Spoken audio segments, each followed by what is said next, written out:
اعوذ باللہ من الشیطان الرجیم بسم اللہ الرحمن الرحیم الحمد للہ الذی لا یبلغ مدحتہ القائلون ولا یحصی نقماءہ العادون ولا یعدی حقہ المجتہدون الذی لیس لصفتہ حد محدود ولا نعت موجود ولا وقت معدود ولا اجل ممدود فطر الخلائق بقدرته ونشر الرياح برحمته والصلاة والسلام على الرسول المسدد المصطفى الامجد المحمود الاحمد سیدنا ومولانا ومولا الکونین جد الحسن والحسین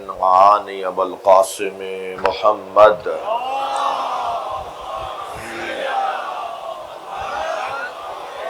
وآلہ الطیبین الطاہرین المعصومین الذین قال اللہ انما یرید اللہ لیذہب عنکم الرجس اہل البیت ویطہرکم تطہیرا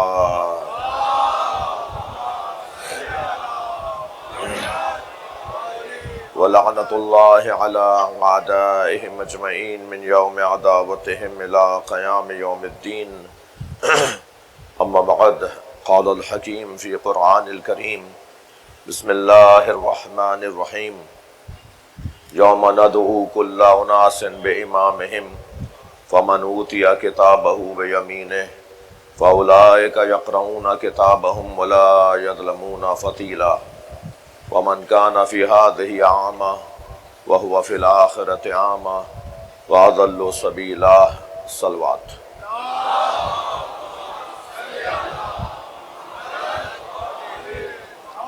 اس سے بلند صلوات دیجیے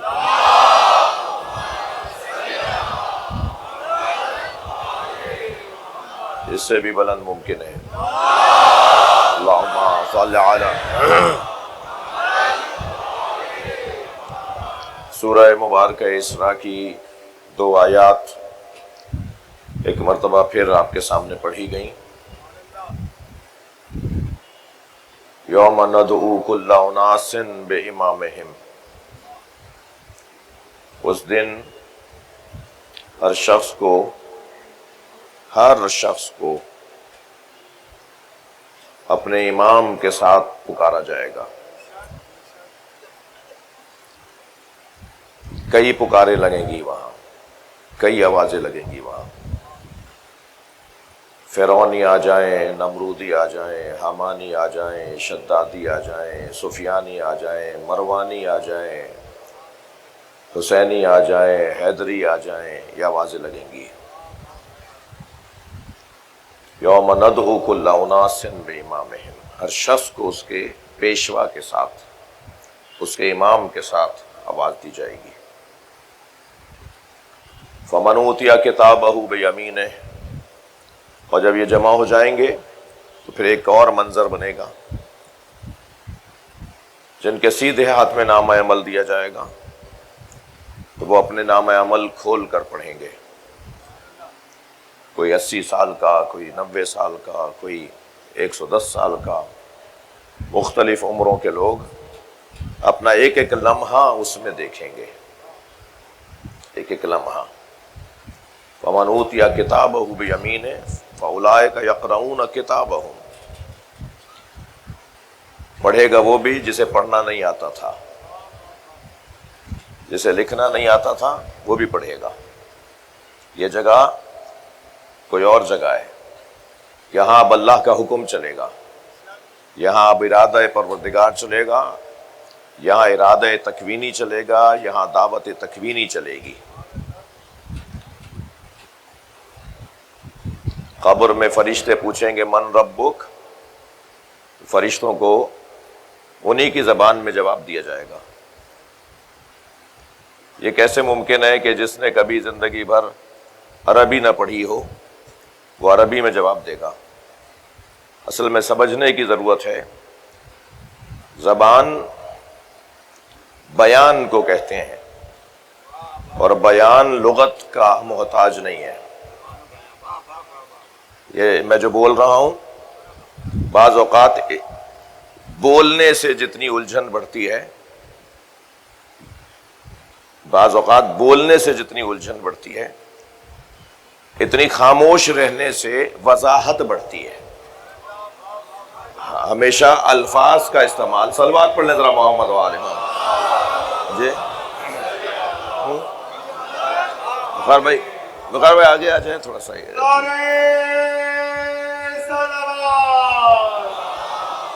اللہم صلی علی ابرا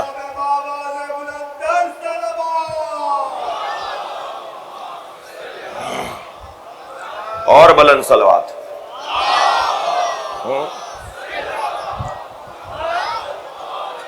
ہمیشہ بولنا بیان نہیں ہے، کبھی کبھی بولنا ابہام ہے. بیان کی ضد ہے ابہام. الجھن بڑھا رہا ہے. بولنے سے وضاحت، اگر مطلب یہ ہے، مقصد یہ ہے کہ زبان کا استعمال ہو تو بات روشن ہو جائے، پہنچ جائے. بعض لوگوں کے بولنے سے بات اور پیچیدہ ہو جاتی ہے. جی پہنچ تو رہی نہیں تھی، پہلے بھی نہیں پہنچی تھی، یہ اور بولے تو اور الجھن بڑھ گئی. تو بعض لوگوں کا بولنا ضروری ہے، تو کچھ لوگ مہربانی فرمائیں خاموش رہ کے دکھائیں. وہ خاموش رہنا بھی ایک بیان ہے. تو یہ کوئی ضروری نہیں ہے کہ لغت کا استعمال ہو تو سامنے والا سمجھے گا. بعض اوقات پورا وجود زبان بن جاتا ہے، بعض اوقات خاموشی زبان بن جاتی ہے. یہاں پر علمہ البیان، جو قرآن مجید میں اللہ نے کچھ ہستیوں کی عظمت کو بیان کیا. الرحمن علم القرآن خلق الانسان علمہ البیان. یہ عجیب آیت ہے سورہ رحمان کی ابتدائی مرحلے پر. رحمان وہ ہے کہ جس نے قرآن کی تعلیم دی ہے، پھر اس نے خلق کیا ہے، اور پھر اس نے بیان کی صلاحیت عطا کی ہے. یہ کون سا انسان ہے کہ جسے خلق کرنے سے پہلے قرآن پڑھا دیا؟ ہونا تو یہ چاہیے تھا نا میرے سمجھ کے مطابق کہ الرحمن خلق الانسان علم القرآن علمہ البیان. یہ ہونا چاہیے تھا میری سمجھ کے مطابق. تو مگر ہماری سمجھ تو اگر قرآن پڑھ لے تو پھر الہی سمجھ ہو جاتی ہے نا. یہی تو اللہ بتانا چاہتا ہے کہ ہر انسان ایک جیسا نہیں ہے. دو طرح کے انسان قرآن مجید میں، کم سے کم دو طرح کے انسان قرآن مجید میں بیان ہوئے ہیں. ایک وہ انسان جو کنکتے ہوئے پانی سے، اچھلتے ہوئے پانی سے بنا ہے، فجعلناہ سمیعا بصیرا، اور ہم نے مختلف مراحل سے اسے گزار کے سننے والا اور دیکھنے والا بنا دیا. یہ ایسا انسان جو پانی سے بنا ہے، جو نجاست سے بنا ہے، جو جاہل پیدا ہوا ہے، جو عجول پیدا ہوا ہے، جو سرکش پیدا ہوا ہے، جسے سنبھالنے کے لیے اب ایک ایسا انسان چاہیے جو عالم پیدا ہوا ہے. اگر وہ پڑھانے والا اور یہ پڑھنے والا ایک جیسا ہو جائے تو پھر وہ کیوں پڑھا رہا ہے اور یہ کیوں پڑھ رہا ہے؟ وہ پڑھانے والے اور ہیں اور یہ پڑھنے والا اور ہے. اگر یہی بات امت نے سمجھ لیا ہوتا نا تو محمد مصطفیٰ کو اپنے جیسا نہ بولتے ہیں. صلوات پڑھ لیں محمد و آل محمد. جبرائیل بھائی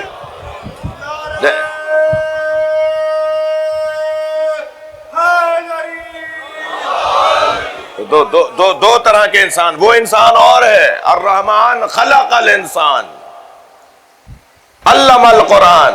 وہ انسان جو پہلے بنا ہے اور قرآن کی تعلیم اس نے پہلے لی ہے. الرحمن علم القرآن خلق الانسان. ترتیب یہ ہے.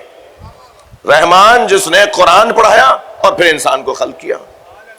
یہ ابھی دنیا میں آئے نہیں تھے کہ پڑھ چکے تھے. میرے بچوں جوانوں، یہ سوال اس وقت تک تمہارا حل نہیں ہوگا جب تک کہ ان ہستیوں کو اپنے جیسا ماننا بند نہیں کرو گے. ہمارا ایک ہی جلوہ ہے. فلاں ابا کے گھر اور فلاں دادا کے گھر پیدا ہوئے، ہمارا یہی جلوہ ہے. مگر جب بات آئے گی نبی کی اور علی مولا کی اور اہل بیت کی تو ان کے دو جلوے ہیں، ایک نوری ہے ایک بشری ہے۔ جو نوری پہلو ہے نا ان کا، وہ تو ہزاروں سال پہلے کا ہے۔ اگر آپ کی توجہ ہے تو ایک حدیث ہدیہ کر دوں۔ سرکار دو جہاں فرماتے ہیں مکتوب علی باب الجنہ، صلوات پڑھیں ذرا محمد و آل محمد۔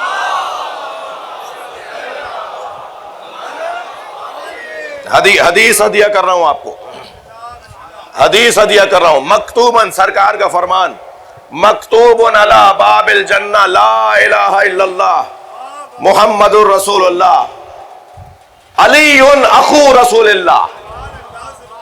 جنت کے دروازے پر 3 جملے لکھے ہوئے ہیں۔ اب جنہیں جنت میں جانے کا شوق ہے وہ 3 کلموں کو یاد کر لیں تاکہ آشنا رہے کہ وہاں کیا لکھا نظر آئے گا۔ جی نبی فرما رہے ہیں، سنی شیعہ کتابوں میں یہ حدیث موجود ہے اور میں تو عربی میں پڑھ رہا ہوں، ابھی آپ بتائیں گے کہ کہاں کہاں کون سی متن کے اندر، کون سی کتابوں کے اندر یہ حدیث موجود ہے۔ آج تو بہت آسان ہو گیا ہے، پہلے کے فقہا اور آج کے علماء میں ایک موٹا سا فرق یہ ہے کہ پہلے وہ حدیث بھی ڈھونڈتے تھے اور پھر سمجھ کر بیان بھی کرتے تھے، یعنی استخراج بھی تھا اور استنباط بھی تھا۔ توجہ ہے، آج استخراج اتنا آسان ہو گیا ہے کہ یہ بچہ بھی ہاتھ میں جو یہ اس کے موبائل ہے، اس کے اندر جو گوگل ہے، اس کے اندر جو انٹرنیٹ ہے، اس کے ذریعے سے یہ حدیث کو سرچ کر لیتا ہے۔ کوئی پوچھے نا صاحب الغدیر علامہ عبد الحسین امینی سے کہ وہ کہاں عراق سے ایران گئے اور ایران سے لکھنؤ گئے انڈیا، اور میر حامد حسین رحمت اللہ علیہ کی لائبریری میں، ناصر الملت کی لائبریری میں، سعید الملت کے کتاب خانے میں، اس کمرے میں بند ہو کر بیٹھ گئے، کتاب خانے کے اندر بند ہو کر بیٹھ گئے اور اپنے آپ سے عہد کر لیا کہ جب تک میں حدیث غدیر پر مکمل کتاب نہیں لکھوں گا باہر نہیں جاؤں گا۔ اور 10 جلدوں میں انہوں نے حدیث غدیر پر کتاب لکھی۔ صرف غدیر، من کنت مولا فہاد علی مولا، یہ جو حدیث پیغمبر ہے نا، اس پہ 10 جلدوں میں کتاب لکھی، جو کتاب مارکۃ الارا کتاب ہے اور کتاب کا نام بھی الغدیر ہے۔ میں وہ الحمدللہ وہ حجرہ دیکھ کر آیا ہوں، وہ جگہ دیکھ کر آیا ہوں جہاں علامہ عبد الحسین امینی بیٹھ کر اس کتاب کو مرتب کر رہے تھے، اس کی تعریف کر رہے تھے۔ تو پہلے تو ایسے ہوتا تھا، معلوم ہوا جی بغداد سے چلے اور قم پہنچے اور وہاں سے نیشاپور پہنچے اور 6 مہینے بعد اور 1 سال بعد لوٹے ہیں، صرف اس وجہ سے کہاں گئے تھے 1 سال بعد۔ یہ عالم، یہ فقیہ، یہ جو آج ہمارے پاس سجی ہوئی کتابیں ہیں لائبریریوں کے اندر، یہ ایسے ہی ہم تک نہیں پہنچی۔ ایک حدیث کو ڈھونڈنے کے لیے 1 سال کا سفر کیا ہے، ان حدیثوں کو جمع کیا ہے۔ کس کے پاس ہے؟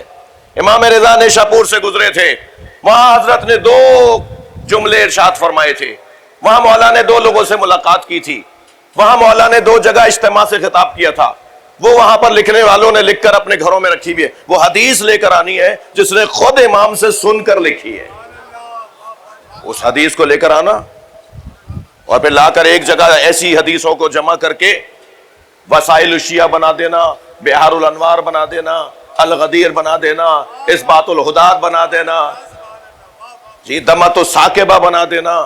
اتنی بڑی بڑی کتابیں جو آج میرے اور آپ کے پاس ہیں، اس کے پیچھے خون جگر، عرق ریزی ہوئی ہے، مسافرتیں، صعوبتیں، شہادتیں، تکلیفیں برداشت کر کے ہم تک یہ کتابیں پہنچی ہیں۔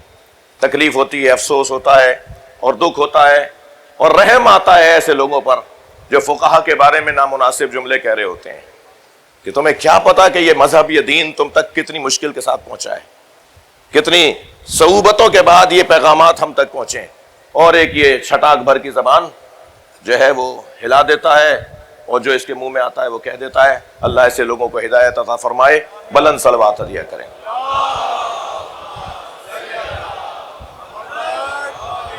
تو نبی سرکار فرما رہے ہیں مکتوب علی باب الجنہ، توجہ ہے، حدیث سننا چاہ رہے ہیں، مکتوب علی باب الجنہ لا الہ الا اللہ، دروازہ جنت پر، جنت کے دروازے پر لکھا ہوا ہے لا الہ الا اللہ محمد الرسول اللہ علی اخو رسول اللہ۔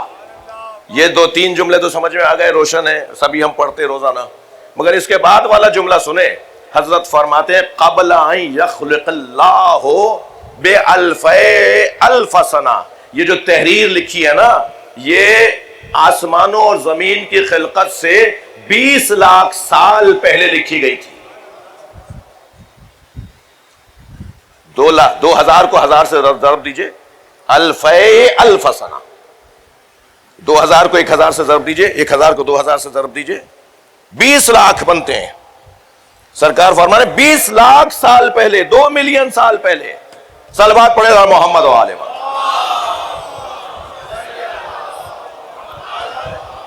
یہاں ابرار بھائی آپ کا کیلکولیٹر کام کر رہا ہے نا.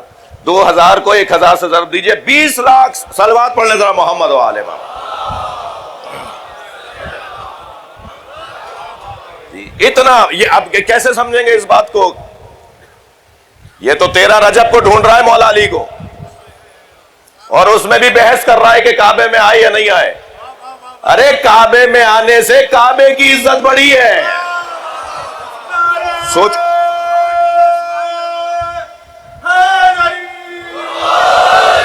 سوچو تو صحیح، بات کس کے لیے کر رہے ہو؟ یہ چوتھے دور حکومت میں مولا علی کو بٹھا کر احسان جتلا رہے ہو. علی نے امت پر احسان کیا ہے کہ خلافت قبول کر لی. اور یہ میرے جملے نہیں ہیں، امام حنبل کے جملے ہیں. اہل سنت کا بڑا نام امام حنبل، وہ فرماتے ہیں خبردار، علی کے ممبر پہ بیٹھنے سے علی کی زینت میں اضافہ نہیں ہوا، ممبر کی زینت میں اضافہ ہوا ہے. اس لیے کہ ممبر خلافت پہ علی آ کے بیٹھ گئے. وہ علی یہ معمولی وجود نہیں ہے، یہ عام لوگ نہیں ہیں. لہذا ان کمالات کے حامل ہستیوں کو پروردگار عالم نے ہمارا ہادی اور رہنما بنایا. کل کی گفتگو آپ کے پیش نظر ہے.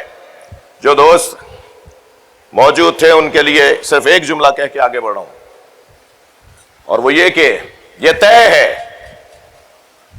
کہ ہمارا کام ہادی بنانا نہیں ہے، ہمارا کام امام بنانا نہیں ہے. ہم امام بنانے کے قابل نہیں ہیں. اگر ہم بنانے کے قابل ہو جائیں تو ہم خود امام کیوں نہیں ہیں؟ جو فاقد شے ہوتا ہے، منطق، جو فاقد شے ہوتا ہے وہ موتی شے نہیں ہوتا. جو کسی چیز سے عاری و خالی ہو وہ بخش نہیں سکتا. جب تیرے پاس ہے نہیں تو بخش کیسے رہا ہے؟ جو چیز تیرے پاس نہیں ہے وہ دے کیسے رہا ہے؟ تو یہ منطق کا قاعدہ ہے، فاقد شے معطی شے نہیں ہوتا. جو شخص کسی چیز سے عاری و خالی ہے وہ چیز بخشے گا کیسے؟ جب میں خود ہدایت کا محتاج ہوں تو میں ہادی بناؤں گا کیسے؟ یہ میرا کام ہی نہیں ہے. اور کیوں نہیں ہے؟ آج کی مجلس کی بحث یہی ہے. صلوات پڑھ لیں محمد و آل محمد. قرآن نے ہماری رہنمائی فرمائی کہ یوم ندعو کل اناس بامامہم، اس دن ہر شخص کو اس کے امام کے ساتھ پکارا جائے گا. ہم کیوں نہیں امام بنا سکتے اپنا؟ ہم کیوں نہیں اپنا ہادی بنا سکتے؟ پھر تھوڑی سی اکیڈمک گفتگو ہے اور آپ کی توجہ چاہیے. عزیزان گرامی، امامت کے جو شرائط پروردگار عالم نے بیان کر دیے، قرآن ہے نا بھئی. یہ شیعوں کا عقیدہ امامت اس دلیل کی بنیاد پر باطل ہے. یہ بولنے والوں، قرآن میں امام سے متعلق آیات ہیں، تمہارا بھی کوئی امام ہے؟ کچھ دیر کے لیے ہم ہی کیوں تمہیں جواب دیں؟ تم ہمیں جواب دو نا کہ قرآن میں جس امام کے تصور کو اللہ نے بیان کیا ہے اس امام کی شرائط بھی تو بیان کی ہے. تمہارا کون امام ہے؟ کسے امام مانتے ہو؟ کیا شرائط بیان کی ہے قرآن میں اللہ نے امام کی؟ 8-10 آیات میں سے صرف ایک آیت کا سہارا لے رہا ہوں. سورہ مبارکہ سجدہ، ارشاد ہو رہا ہے وَجَعَلْنَا مِنْهُمْ أَئِمَّةً يَهْدُونَ بِأَمْرِنَا، اور ہم نے ان میں سے کچھ کو امام بنایا ہے. آپ کا ذوق اگر میرے ساتھ ہے تو میں بھی ذوق لوں گا. ہم نے ان میں سے کچھ کو امام بنایا ہے. امام بننے کے قابل زیادہ تھے مگر ان میں سے کچھ کو بنایا ہے. یہی مطلب ہوا منہم. وہ بننے والے تو زیادہ تھے، اہلیت کے زیادہ تھے، مگر ہم نے ان میں سے کچھ کو بنایا ہے. اچھا، جو امام بننے کے قابل تھے یقیناً 12 سے زیادہ تھے. امام تو 12 ہی ہے نا جی، امام 12 ہے. میں آئندہ کی کسی مجلس میں توفیق ہے تو عرض کروں گا. ایک جانب سرکار فرما رہے ہیں میرے بعد میرے 12 جانشین ہوں گے. کوئی اختلاف نہیں ہے مسلمانوں میں اس حدیث پہ. 12 خلیفہ کی حدیث پر علامہ طالب جوہری صاحب نے تو پورا اس کے اوپر مقالہ لکھا اور اس پہ ان کی تقاریر بھی ہیں اور انہوں نے پورا مقالہ لکھا جی. اثنا عشرہ جو نبی نے فرمایا نا کہ یہ 12 خلیفہ میرے بعد، میرے 12 خلیفہ، صحیح السند، بلکہ کہتے ہیں اسناد ہو صحیح بلکہ متواتر، صحیح سے بھی زیادہ کوالٹی والی حدیث ہے یہ، اور ایک نہیں ہے، تواتر ہے. اس کی کئی نسلیں ہیں، کئی شجرے ہیں اس حدیث کے، کئی شجروں سے ہوتی ہوئی یہ حدیث. یعنی مسلمانوں میں اس پہ بحث ہی نہیں تھی کہ سرکار نے یہ فرمایا ہے، سب متفق تھے کہ سرکار نے فرمایا میرے بعد میرے 12 جانشین ہیں. ایک جانب 12 جانشینوں کا سرکار فرما دیں اور ایک جانب فرما دیں کہ میرے بعد خلافت راشدہ 30 سال کے لیے رہے گی. یہ تضاد ہے یا نہیں؟ ایک جانب آپ فرما دیں کہ میرے بعد 12 میرے خلیفہ ہوں گے، ایک جانب آپ فرمائیں کہ خلافت راشدہ 30 سال کے لیے رہے گی، تو یہ تو تضاد ہے. کوئی ایک حدیث صحیح مانو. اس وقت میں نہیں جانا چاہ رہا اس بحث میں، مگر صرف آپ کے ذہن عالی میں ایک نقطہ رہ جائے کہ کبھی کہا جاتا ہے کہ 30 سال کے بعد خلافت راشدہ ختم ہو گئی، جس میں 4 سال اور چند مہینے مولا علی کے بھی شامل ہیں اور 6 مہینے امام حسن کے بھی شامل ہیں. صلوات پڑھیں ذرا محمد و آل محمد.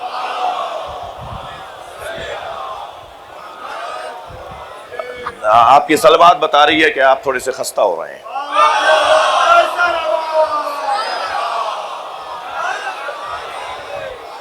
تو یہ حدیث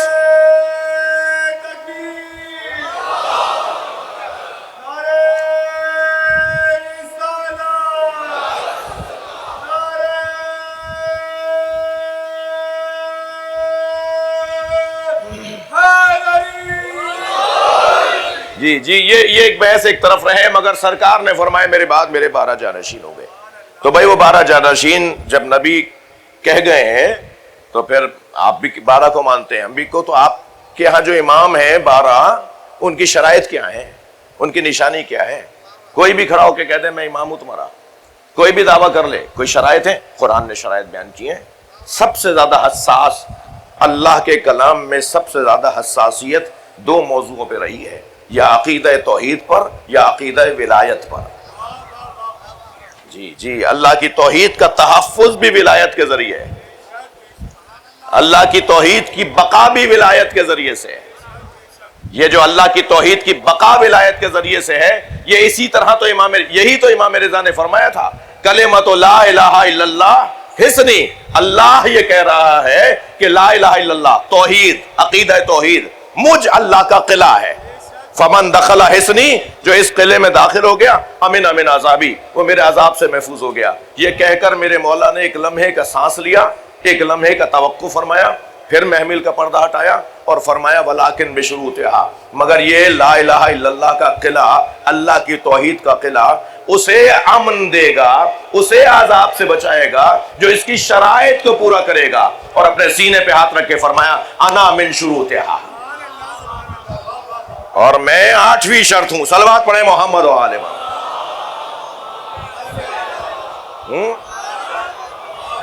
تو یہ جو شرائط ہیں وہ کیا ہیں؟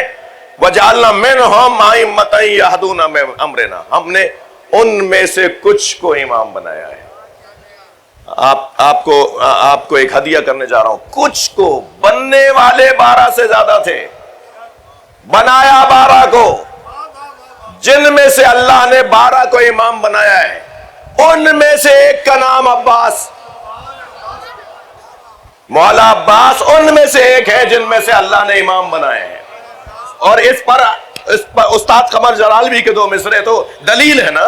وہ کہتے ہیں مقام حضرت عباس کم نہیں تھا قمر. تھک گئے آپ حضرات، میری بات نہیں سن رہے. مقام حضرت عباس کم نہیں تھا قمر، پلاتی دودھ جو زہرا امام ہو جاتے ہیں.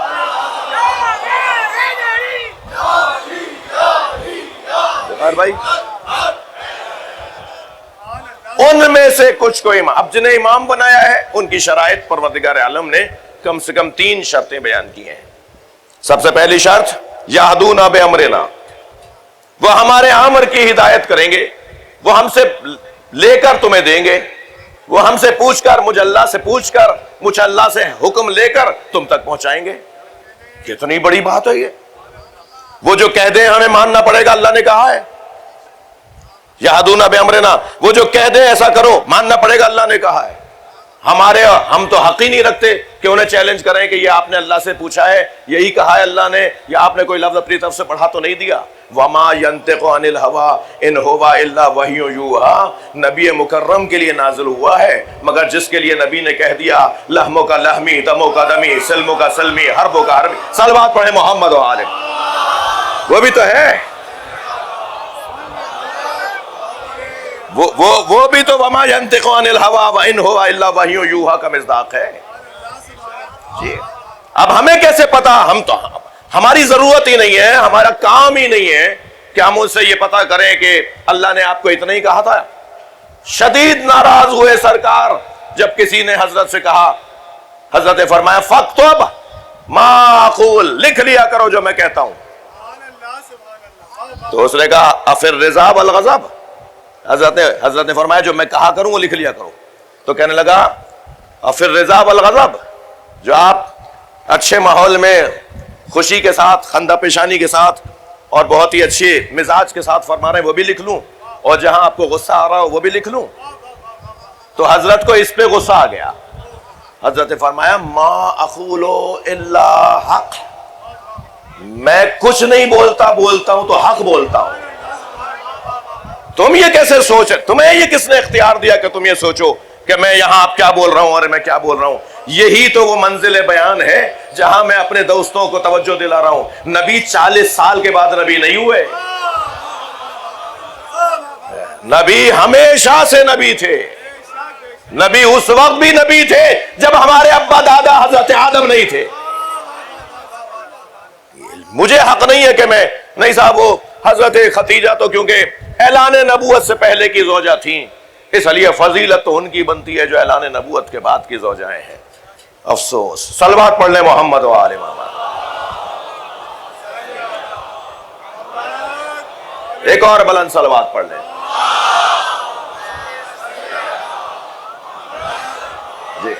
جی یہ بات روشن ہے، ہمیں حق نہیں ہے، ہمیں بس ماننا ہے۔ یہدونا بامرنا، توجہ ہے، تھوڑا سا اور فرمائیے، توجہ ہے۔ ہمیں بس ماننا ہے کہ وہ جو اللہ سے حکم لیتے ہیں وہ ہم تک پہنچاتے ہیں، یہ پہلی صفت ہے۔ اب یہ کسی اور نے دعویٰ کیا ہو تو بتاؤ، مولا علی نے تو کیا ہے۔ یہ کسی نے دعویٰ کیا ہو تو بتاؤ، امام حسن نے تو بتایا ہے۔ یہ کسی اور نے دعویٰ کیا ہو تو ہمیں بھی دکھا دو، امام حسین نے تو فرمایا ہے کہ ہم اللہ سے لیتے ہیں اور تمہیں پہنچاتے ہیں۔ ایک ایک جملے کے اوپر میں بہت دیر رکنے کا دل کر رہا ہے، مگر میں اپنے مضمون سے دور ہونے کا بھی خوف کر رہا ہوں، یعنی جو سوچا ہے آج کے لیے وہ اس سے دور ہونے کا خوف ہو رہا ہے۔ 3 سال کا سن تھا امام حسن کا، سرکار کی آغوش میں بیٹھے ہوئے تھے، ادھر سرکار کچھ فرما رہے تھے اور اسی دوران امام حسن آسمانوں کی طرف دیکھ رہے تھے۔ تو ایک صحابی نے ٹوک دیا، یاد رہے ان بچوں کو ٹوکنا نبی کو گوارا نہیں تھا، یہ خود گوارا نہ ہونا دلیل ہے کہ تم انہیں جانتے نہیں ہو یہ کہاں سے جڑے ہوئے ہیں۔ جیسے ہی ایک صحابی نے ٹوکا کہ اے فرزند رسول اپنے نانا کی بات سنو، تو نبی مکرم کو یہ گوارا نہیں ہوا، حسن مولا کی پیشانی کا سر کا بوسہ دیا اور فرمایا ان ابنی ھذا یطالع لوح المحفوظ، میرا یہ بچہ آسمانوں کی طرف جو دیکھ رہا تھا نا تو لوح محفوظ کو پڑھ رہا تھا۔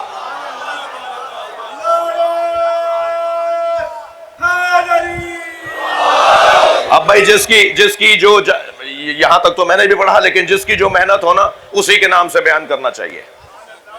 اس منبر سے علامہ طالب جوہری نے شاید 20 سال پہلے ایک جملہ کہا تھا اس حدیث کے حوالے سے، اور حدیث یہ تھی، وہ کہنے لگے کہ ان ابنی ھذا، نبی نے فرمایا میرا یہ بیٹا یطالع لوح المحفوظ، لوح محفوظ کا مطالعہ کر رہا تھا۔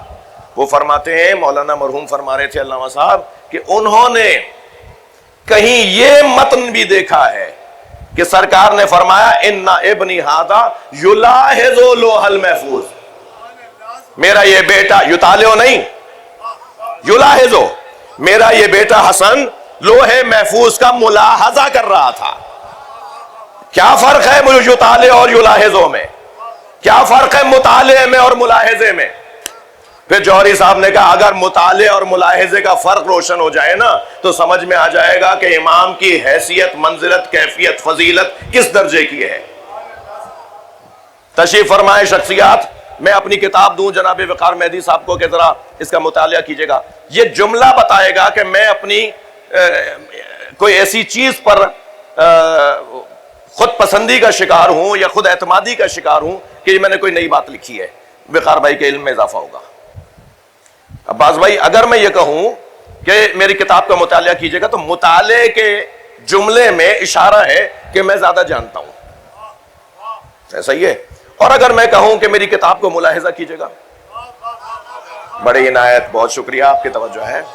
اگر میں کہوں ملاحظہ کیجئے گا تو اس کے اندر ایک پیغام یہ ہے کہ کوئی اگر کمی بیشی ہو تو ٹھیک کر دیجئے گا، مجھے مشورہ دے دیجئے گا، آئندہ کے ایڈیشن میں ٹھیک کر لوں گا۔ یہ جو امام حسن ملاحظہ کر رہے ہیں نا، اسی کو کہتے ہیں تقدیر بدلنا۔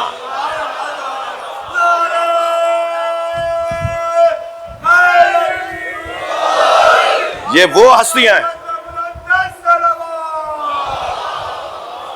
جی، ملاحظہ دیکھ رہے ہیں کس کی عمر بڑھانی ہے، دیکھ رہے ہیں کسے مصیبت سے بچانا ہے۔ یہ وہ لوگ ہیں کہ جن کا تعلق عالم بالا سے ہے، عالم انوار سے ہے، ملکوت سے ہے جی۔ ایک عنوان یہ کہ یہدون بامرنا، دوسرا عنوان، دوسری شرط لمبا صبرو، دوسری شرط یہ ہے، توجہ میرے ساتھ ہے، دوسری شرط یہ ہے کہ وہ صبر کرنے والے ہوں گے۔ تیسری شرط وَكَانُوا بِآيَاتِنَا يُوقِنُونَ، اور ہماری آیات پر یقین رکھنے والے ہوں گے۔ یہاں برہان مہدی آپ کے سامنے رکھنا چاہ رہا ہوں۔ علمی دنیا میں، ایکیڈمک دنیا میں اس برہان کو جو میں کہنے جا رہا ہوں، اس برہان کو کہتے ہیں، اس دلیل کو کہتے ہیں برہان مہدی، اور ہدایت دینے والا برہان، روشن کر دینے والا برہان۔ ایسی دلیل برہان مہدی یہ ہے کہ بھائی یہ صبر اور یقین امر قلبی ہے۔ مجھے کیا پتا کہ آپ صبر کر رہے ہیں، میں الٹا کر لیتا ہوں، مجھے کیا پتا کہ میں صبر کر رہا ہوں یا دکھاوا کر رہا ہوں۔ صبر امر قلبی ہے، بناوٹ ہے، دکھاوا ہے، تصنع ہے جی، سیاست ہے، جو مروج الفاظ ہیں وہ کہہ رہا ہوں، یا نہیں حقیقت ہے میں صبر کر رہا ہوں، برداشت کر رہا ہوں، یا نہیں میں کوئی تیاری کر رہا ہوں، برداشت نہیں کر رہا، میں موقع کی تلاش میں ہوں۔ آپ کو میرا نہیں پتا، مجھے آپ کا نہیں پتا، امر قلبی ہے نہیں۔ چلے چلے صبر کے بارے میں اگر میری بات روشن نہیں ہے تو وَكَانُوا بِآيَاتِنَا يُوقِنُونَ کے اوپر آ جائیے۔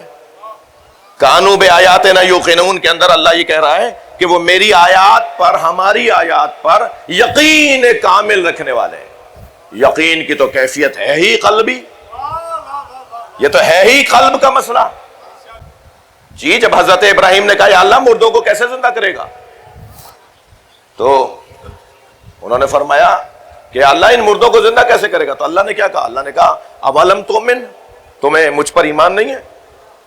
تو حضرت ابراہیم نے کیا فرمایا تھا کہ ایمان تو ہے، یقین قلبی چاہتا ہوں، قلب کا یقین چاہتا ہوں۔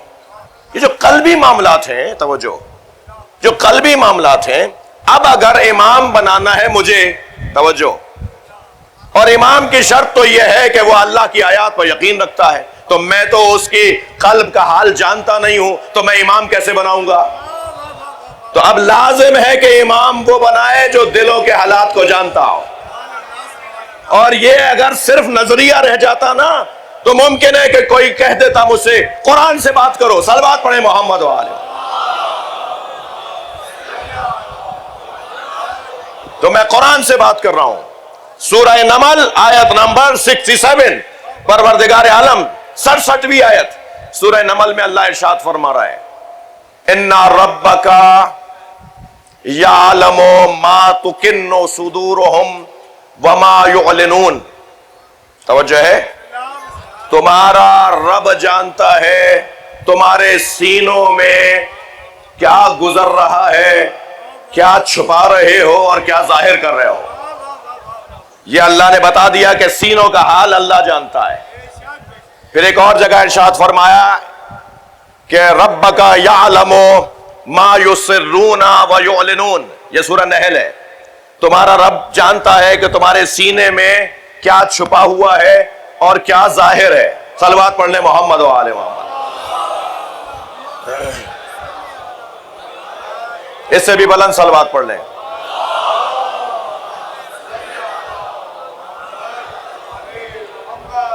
میرے بھائی جناب محمد رمضان شیپا صاحب، ان کی فلاحی خدمات اللہ اپنی بارگاہ میں قبول فرمائے، اور یہ جو ہرے کپڑے پہنے ہوئے ہوتے ہیں نا، اس کا تعلق بھی امام حسین سے ہے۔ جی جی رمضان بھائی آگے آ جائیے، وقار بھائی بھی فرما رہے ہیں۔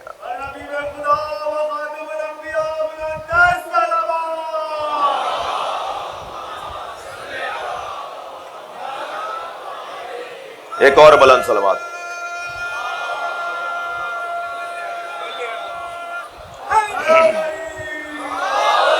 بلند تر صلوات۔ ماشاءاللہ، بہت شکریہ، بہت شکریہ۔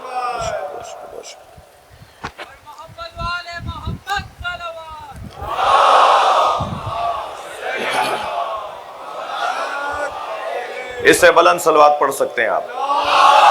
اللہم صلی علی محمد وآل محمد۔ بات بہت روشن ہے، مضمون آپ کے سامنے روشن تر ہو کر جا رہا ہے۔ امام وہ بنائے جو امام کی شرائط کو جانتا ہو، اور امام کی شرط یہ ہے کہ وہ اللہ کی آیات پر یقین رکھتا ہو، اور یقین کا تعلق دل سے ہے۔ جو دلوں میں اتر سکتا ہو وہی امام بنا سکتا ہے، اور دلوں میں اترنے والا اللہ کہہ رہا ہے میں ہوں۔ میں جانتا ہوں کہ تمہارے دلوں میں کیا گزر رہا ہے۔ توجہ کر لیا آپ نے؟ میں جانتا ہوں کہ تمہارے دلوں میں کیا گزر رہی ہے۔ اور یہی نہیں، سورہ مبارکہ بقرہ میں ایک اور منظر اللہ نے دکھا دیا۔ ارشاد ہوا یخلق ما یشاء و یختار، تمہارا اللہ خلق بھی کرتا ہے اور ہادی بھی منتخب کرتا ہے۔ ما کان لہم الخیرہ، اور خبردار تمہیں حق نہیں ہے، انہیں حق نہیں ہے، اسے حق نہیں ہے، تمہیں حق نہیں ہے کہ تم اپنے لیے رہنما منتخب کرو۔ کیا اس سے زیادہ اور روشن بات ہوتی؟ وہ اعلان کر رہا ہے کہ امام کی شرط یہ ہے کہ وہ اللہ کی آیات پر یقین رکھتا ہے۔ وہ اعلان یہ کر رہا ہے کہ اللہ دلوں میں اتر کر جانتا ہے کہ کس کے دل میں کیا گزر رہا ہے۔ اس نے واضح کہہ دیا کہ منتخب کرنا اللہ کا کام ہے۔ تو اب منتخب کرنا جب اللہ کا کام ہے تو میرا کام امام بنانا نہیں ہے، امام ماننا ہے۔ ہمیں امام ماننے کا حکم ہے۔ وقت بہت تیزی سے آگے بڑھا، کل گفتگو آگے بڑھے گی۔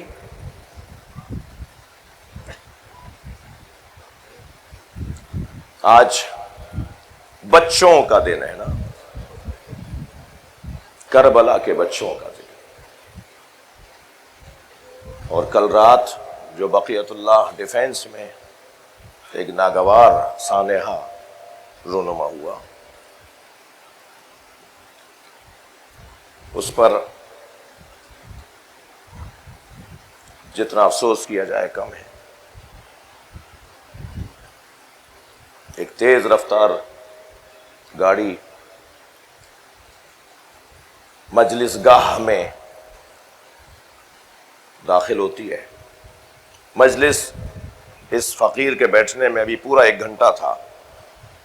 ہم باب العلم سے پڑھ کر نکلے تھے تو یہ سانحہ ہوا ہے۔ یہ تقریباً 9:30 بجے سانحہ ہوا، اور 10:30 ہم بیٹھتے ہیں اس ممبر پر۔ اس وقت میں جو آپ جیسے مجھ جیسے فقیر چاہتے ہیں نا کہ پہلے سے چلے جائیں تاکہ جگہ ہمیں اچھی مل جائے، جب فرش بچھ گیا اور جناب زہرا آ گئی ہیں تو میں جا کر کہیں اور بیٹھوں، بہتر نہیں ہے کہ اس فرش پہ بیٹھوں؟ تو ایسے کچھ لوگ وہاں موجود تھے، ابھی مجلس شروع نہیں ہوئی تھی،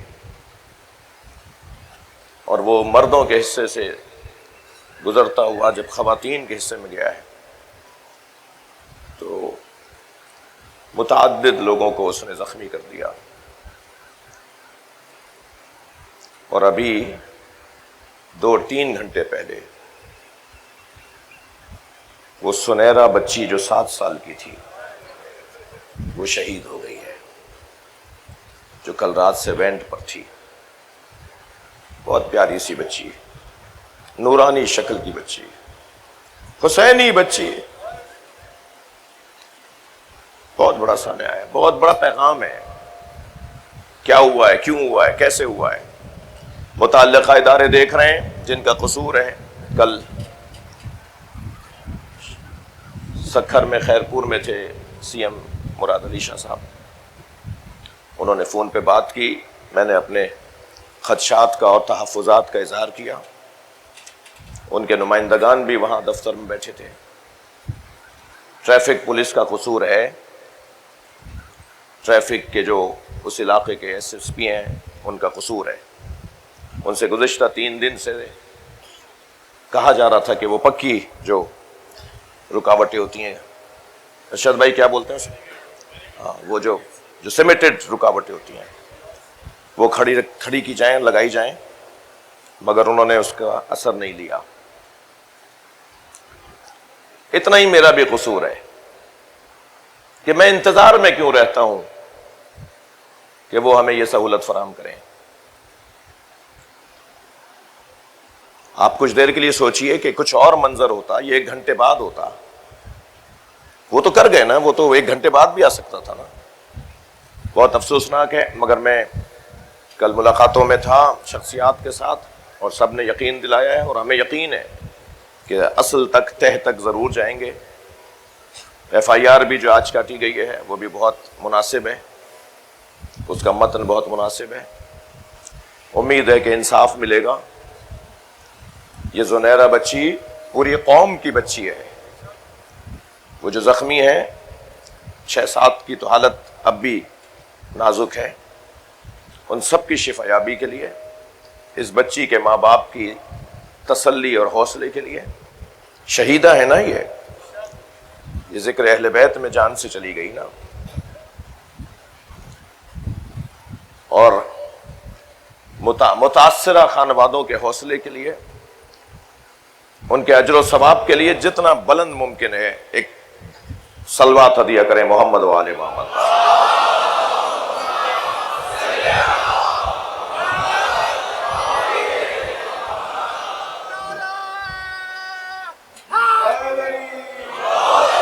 مگر میں ان بچوں کے والدین سے کہوں گا کہ یہ دن حسین کے دن ہے. ہم اپنے مرحومین کی فاتحہ بھی نہیں پڑھتے ان دنوں میں. یہ دن عزاداری کے دن ہے. ابھی تو عاشور کا دن باقی ہے. ہمارا تو کوئی غم ہی نہیں ہے، ہمارا تو غم حسین کے غم میں غم ہے. ہماری خوشی بھی کوئی نہیں ہے. ہماری ہر خوشی اہل بیت کی خوشی سے جڑی ہوئی ہے. یفرحون لفرحنا ویحزنون لحزننا، یہ امام نے فرمایا ہے نا. ہمارے چاہنے والوں کی نشانی یہ ہے کہ وہ ہمارے حزن میں محزون ہوتے ہیں اور ہماری خوشی میں خوش ہوتے ہیں. تو یہ تو حزن اہل بیت کے دن ہے نا. تو بس اپنے بچی کا جنازہ تو اٹھا لینا، مگر اس کے کان میں کہہ دینا کہ سکینہ کو سلام پہنچا دیں. چھوٹی سی بچی، یہ 7 سال کی 8 سال کی بچی، تم جا رہی ہو نا بی بی کی خدمت میں، تم جا رہی ہو جناب زہرا کی خدمت میں. انہیں جا کر ہمارا سلام کہہ دینا اور کہہ دینا بی بی آپ کے بابا کے ماتم دار مجلس میں شرکت کر رہے ہیں، پرسہ دے رہے ہیں. عزادارو آج 6 محرم ہے. ہماری روایات کے مطابق آج کربلا کے سب سے بڑے شہید کا ذکر ہوتا ہے. اجرکم اللہ، اجرکم اللہ. سب سے بڑے شہید کا ذکر، خاص طور پہ بر صغیر کی جو عزائی روایات ہیں ان کے مطابق آج ہم ایک ایسے شہید کا ذکر کرتے ہیں کہ جو سب سے بڑا شہید ہے. بتا دوں سب سے بڑے شہید کا نام؟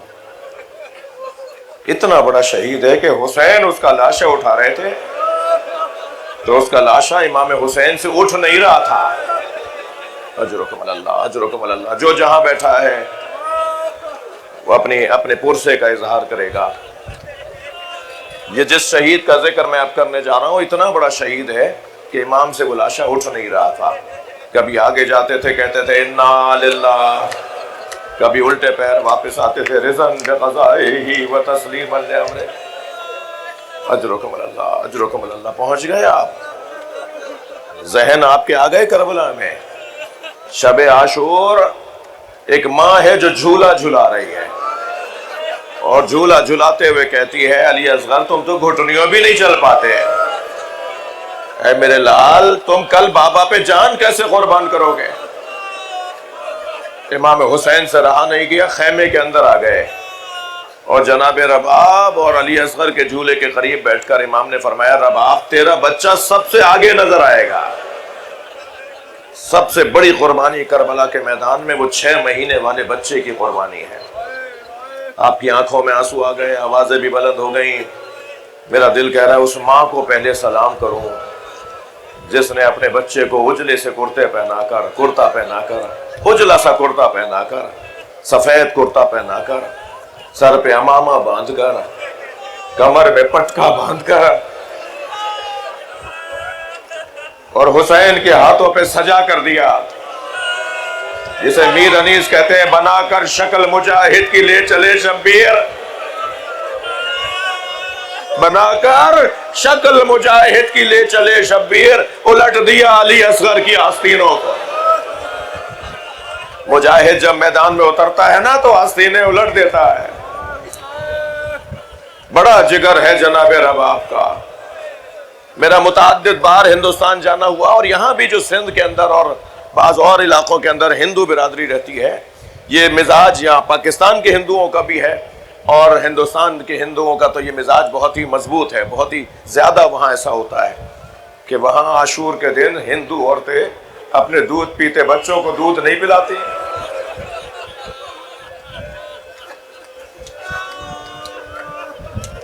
میرے ایک دوست مجھ سے بیان کر رہے تھے، بنارس کے رہنے والے میرے دوست، وہ کہہ رہے تھے کہ انڈیا بنارس میں ان کے امام بارگاہ سے ذوالجناح کا اور تعزیے کا جلوس نکلا. کہتے ہیں کہ جلوس ابھی پیچھے تھا، ہم آگے چلے گئے تاکہ دیکھیں انتظامات کیسے ہیں. تو ابھی ہم آگے جو گئے، جلوس بہت پیچھے تھا، ہم آگے گئے تو ایک چوک پر بڑی تعداد میں ہندو عورتیں کھڑی تھیں. کہتے ہیں قریب جو پہنچے تو ایک بات اور محسوس ہوئی کہ ہر گود میں دودھ پیتا بچہ ہے. کہنے لگے جب ہم برابر سے گزرے تو ایک خاتون کی آواز آئی، وہ کہنے لگی بھائی مسلمان لگ رہے ہو. تم کہنے لگے، میں نے کہا ہاں مسلمان ہیں. کہنے لگے مسلمان ہو تو بتاؤ بابا حسین کا جلوس کب آئے گا؟ تو میں نے کہا تمہیں بابا حسین کے جلوس کا انتظار کیوں ہے؟ کہنے لگے تمہیں نہیں پتا آج حسین کا بچہ بھوکا مارا گیا. آج ہم اپنے بچوں کو دودھ نہیں پلاتے جب تک تعزیہ دفنا نہ دیا جائے. اجرکم اللہ، اجرکم اللہ. ہو گئی مجلس عزادارو. امام حسین اپنے ایک کلام میں امام نے جناب سکینہ پر اور جناب رباب پر ایک پورا کلام ہے، شعر ہے امام حسین کے. اس میں ایک جگہ فرماتے ہیں مجھے وہ گھر اچھے لگتے ہیں جن گھروں میں رباب اور سکینہ نامی عورتیں ہوتی ہیں. اپنی بیٹی کا ذکر کر رہے ہیں، گویا پیغام دے رہے ہیں اپنی بچیوں کا نام سکینہ رکھو.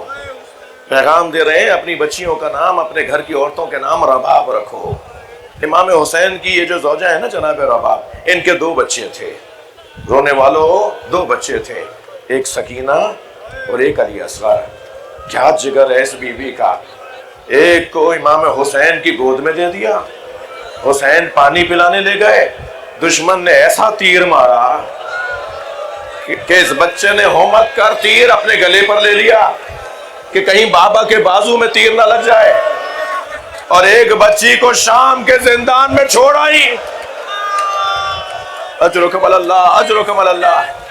میں دوبارہ دیکھ رہا تھا آج مقتل کی کتابوں کو، آج میں مقتل کی کتابوں کو دوبارہ دیکھ رہا تھا کہ مصائب کی کتابیں جو روایات نقل ہوئی ہیں، احادیث نقل ہوئی ہیں، ان میں جناب رباب کے بارے میں اور کیا لکھا ہوا ہے سنیں گے. میں نے ایک عجیب بات پڑھی, جناب رباب واقعہ کربلا کے 1 سال بعد زندہ رہیں. 1 سال کے بعد بی بی شہید ہو گئیں. اور بتاؤں کیسے شہید ہوئیں؟ نہ کھانا خوب کھاتی تھیں, نہ پانی صحیح پیتی تھیں, اور جیسے ہی دھوپ نکلتی تھی دھوپ میں جا کے بیٹھ جاتی تھی. ابو حمزہ صومالی بڑا نام ہے نا امام سجاد کے اصحاب میں, امام زین العابدین کے اصحاب میں ابو حمزہ صومالی, جن کی دعا بھی ہم ماہ رمضان میں پڑھتے ہیں, دعائے ابو حمزہ صومالی. امام سجاد نے انہیں دعا تعلیم دی تھی کہ ماہ رمضان میں یہ دعا پڑھا کرو. ابو حمزہ کہتے ہیں کہ میں امام سجاد کی خدمت میں واقعہ کربلا کے بعد ایک دن حاضر ہوا تو مجھے غلام نے صحن خانہ سے گزار کر حضرت کے حجرے تک پہنچایا. جب میں صحن سے گزر رہا تھا نا تو میں نے دیکھا ایک بی بی ہے جو برقع پہنے دھوپ میں بیٹھی ہے. وہ کہتے ہیں میں نے بہت دیر حضرت سے سوالات کیے, علم لیا, سیکھا, سمجھا, امام کی شاگردی میں بیٹھا رہا, اور پھر جب میرے سوالات مکمل ہوئے اور میں جانے لگا تو وہی غلام, امام نے فرمایا انہیں واپس چھوڑ کر آؤ, وہی غلام مجھے صحن سے گزار کے دروازے تک لے جا رہا تھا. تو میں نے کیا دیکھا کہ دھوپ ڈھل گئی ہے, دھوپ جہاں وہ بی بی بیٹھی تھی نا وہاں سایہ آ گیا ہے, دھوپ ڈھل گئی ہے, وہ بی بی وہاں سے اٹھ کے دھوپ میں آ کے بیٹھ گئی ہے. تو ابو حمزہ کہتا ہے میں کھڑا ہو گیا, امام پیچھے سے مجھے دیکھ رہے تھے کہ میں جا رہا ہوں. میں نے مڑ کر ہاتھ جوڑ کر کہا مولا شاید کسی غلطی پر آپ نے اپنی کنیز کو سزا دی ہے, مولا میری وجہ سے معاف کر دیں. فرمایا ابو حمزہ میری ماں رباب ہے, کربلا کے میدان میں میرے بابا کا لاشا دھوپ میں دیکھا تو میرے بابا کے لاشے سے وعدہ کر کے آئی, اے میرے والی تمہاری زوجہ کچھ نہ کر پائی مگر تم سے وعدہ کر کے جا رہی ہے جب تک زندہ رہے گی سائے میں نہیں بیٹھ. اجرکم اللہ, حق ہے ایسے رونے کا, مگر مجھے 5 منٹ اور مسائل پڑھنے دیں عزادارو. میں نے یہ روایت بھی پڑھی کہ جب یہ واقعہ یہ قافلہ شام سے رہا ہو کر کربلا سے ہوتے ہوئے مدینہ پہنچا نا تو کچھ ہی دن کے بعد جناب رباب کا گریہ اتنا زیادہ تھا کہ جناب زینب نے امام سجاد سے کہا زین العابدین بھابی کہیں دنیا سے چلی نہ جائیں. تو امام سجاد اور جناب زینب نے آ کر جناب رباب سے سوال کیا کہ بی بی آپ کیا چاہتی ہیں, بی بی حوصلہ کریں, بی بی زندہ رہنا ہے. کہا مجھے کربلا پہنچا دو. تو میں نے مقتل کی کتاب میں دیکھا کہ کچھ ہی دن کے بعد بی بی رباب کربلا آ گئی تھی اور 1 سال تک حسین کی مجاور بن کے رہی. کربلا میں امام حسین کی قبر پہ رہی ہیں اور پھر کربلا میں اتنی بیمار ہو گئی, اتنا ان کا بدن نحیف ہو گیا کہ پھر امام سجاد مدینہ لے گئے. اور پھر جس دن آ کر امام نے کہا نا اما آپ تو غیر بھی کہتے ہیں سائے میں آ جائیں, تو ایک مرتبہ کانپتی ہوئی آواز میں کہا حرملہ مارا گیا جس نے میرے بچے پہ تیر چلایا, جس نے میرے مولا کے سینے پہ تیر مارا.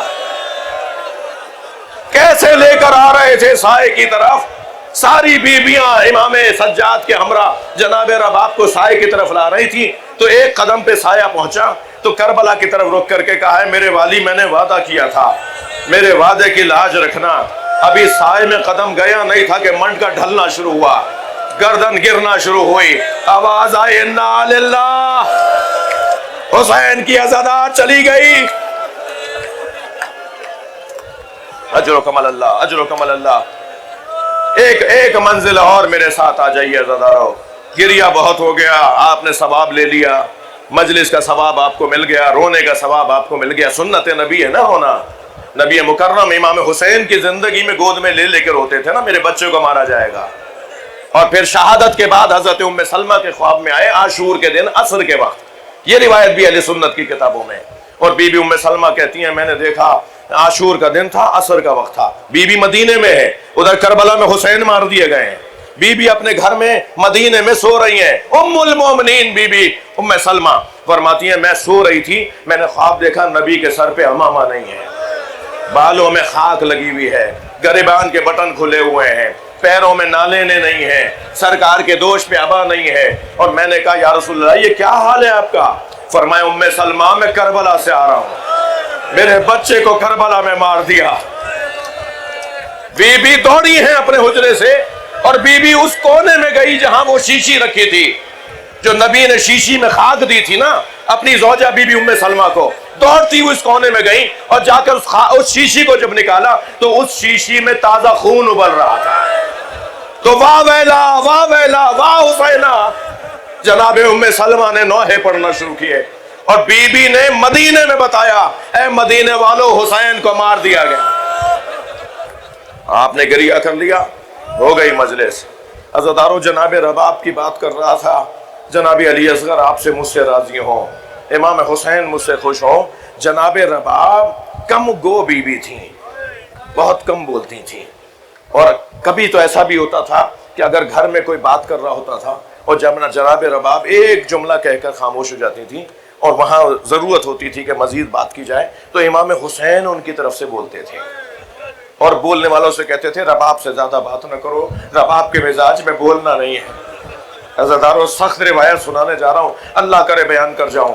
جب دربار عبید اللہ ابن زیاد میں، عبید اللہ ابن زیاد کے دربار میں کوفے میں شہیدوں کے سروں کو لایا گیا، بیویوں کو اسیروں کو لایا گیا، تو ایک تشت میں امام حسین کا سر اس کے سامنے لا کے رکھا گیا. رومال جو ہٹایا تو امام حسین کا کٹا ہوا سر تھا. اسے دیکھنے کے بعد بیویوں کی طرف دیکھ کر کہنے لگا، میں کہتا ہوں اس جملے پر اگر میں مر جاؤں تو کم ہے. خاندانی لوگ بیٹھے ہیں نا، ہمارے گھر کی کسی عورت کی طرف کوئی اجنبی دیکھے تو ہمارا کھانا پینا اڑ جاتا ہے نا. یہ بیویوں کی طرف دیکھ کر کہتا ہے ان میں حسین کی زوجہ رباب کون سی ہے؟ اجرکم اللہ، اجرکم اللہ. میں کیسے بیان کروں یہ مقتل کا صفحہ؟ ان عورتوں میں، ان بیویوں میں حسین کی زوجہ رباب کون سی ہے؟ تو ایک ظالم نے اشارہ کر کے کہا یہ رباب ہے. تو عبید اللہ نے آواز دے کر کہا یا رباب راس و من ھذا، بتاؤ یہ سر کس کا ہے؟ تکلیف دیکھیے کیسی تکلیف دی جا رہی ہے. کہنے لگا یا رباب بتاؤ یہ سر کس کا ہے؟ تو جناب رباب تو بولنے کی عادت ہی نہیں رکھتی تھی، کم گو تھی نا جناب رباب. تو بی بی خاموشی سے سر کو دیکھ رہی تھی تو کہنے لگا میں تمہیں اس سر کے حق کا واسطہ دیتا ہوں، میں تمہیں اس سر کی قسم دیتا ہوں، بتاؤ یہ کس کا سر ہے؟ یہ سن کر بی بی رباب اٹھتی گرتی بڑھی اور بی بی نے تش میں سے وہ سر اٹھایا اور پہلے پیشانی کا بوسہ دیا اور پھر اپنی گود میں لے کر عبید اللہ کو دیکھا اور کہا راس و حسین ابن علی، یہ حسین ابن علی کا سر ہے. اور یہ کہہ کر میری بی بی نے منہ پہ منہ رکھ دیا. ظالم آگے بڑھے سر لینے کے لیے، کیسے بیان ہو؟ بی بی سر دے نہیں رہی تھی، ایک شخص نے سر پہ تعزیہ نہ مارا. وَالدَّمُ تَحْتَ قَنَائِ الرَّبَابِ، مقتل کا جملہ ہے بی بی کا سر کھل گیا اور سیدہ کے سر کا خون ان کی ٹھوڈی سے بہہ رہا.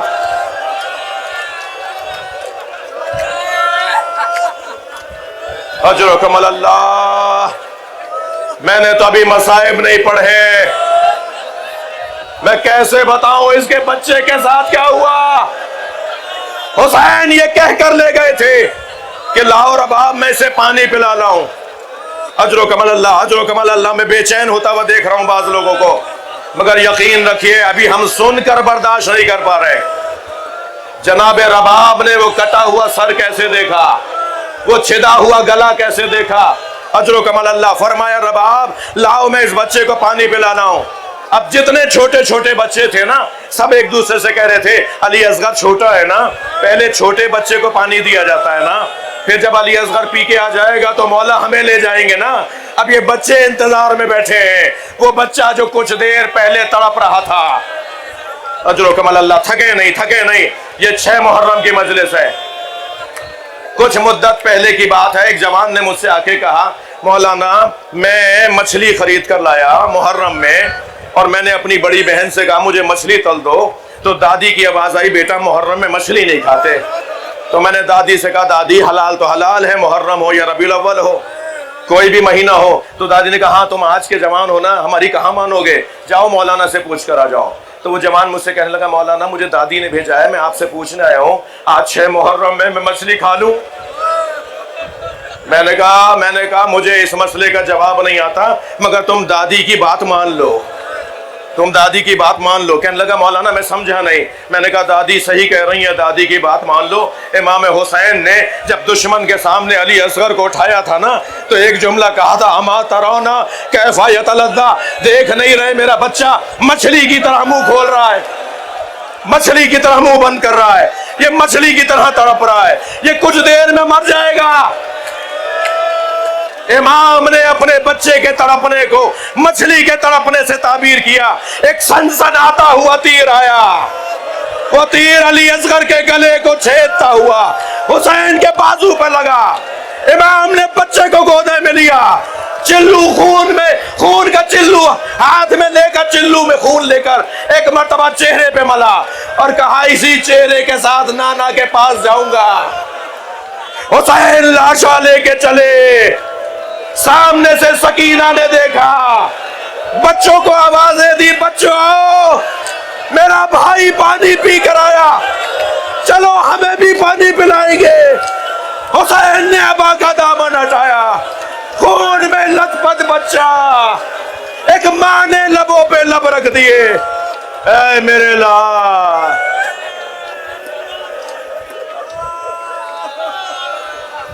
اللہ لعنت اللہ اللہ قوم